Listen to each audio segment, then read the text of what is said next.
Back in March this year we had an information day for the Commonwealth Games, which all of the athletes on our long list were invited to. And then following this summer season we shortlisted to all the athletes we think have a good possibility of making the Games next summer. Those athletes and their coaches were invited to the Commonwealth Games preparation weekend. We've covered a number of different areas, like the timeline from now to Glasgow, the selection policy, the criteria, the appeals process, but also given them some training in areas such as the media, anti-doping, warm weather training, so on and so forth. So it's really just, it's education as much as anything. It's all good and well these athletes saying they're professional, I'm a professional, I train really hard. This is another part of it. I try to be professional, try to get as much information. Same thing as if it was the Olympics, European champs, world champs. So again, as much information for what to expect logistically in Glasgow. And if I wasn't here, it'd be a bit stupid, wouldn't it? Obviously there's a lot of information given out by a specialist from Sports Wales.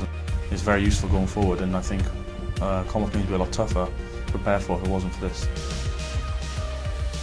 We have got a huge age range of people that have been here this weekend. The youngest has been sort of 15 years old, right the way through to, I think, Christian Malcolm, I think, is probably the oldest at 34.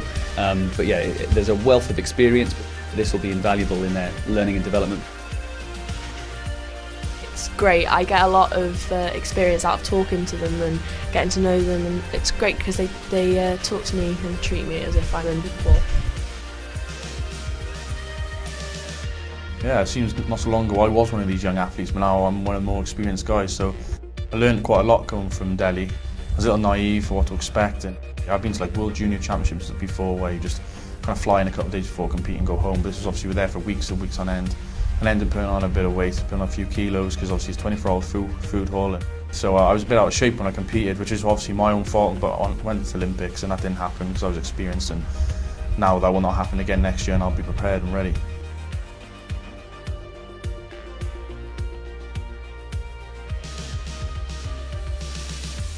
But yeah, the purpose of the weekend, what underpinned everything was actually starting to build a team feel, and this was really the first big step on that road.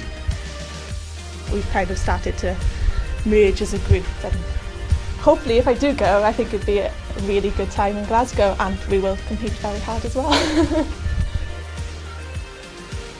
It's been a dream of mine for so long, and it's, Glasgow is close to home. So just to put that Welsh rest on where it with pride will be unreal, absolutely unreal. I'm as proud to be for Wales as I am for Great Britain, and I'll be, as always, trying my utmost best to represent my country as best as I can. So yeah, can't wait to put on that Welsh vest and give it everything.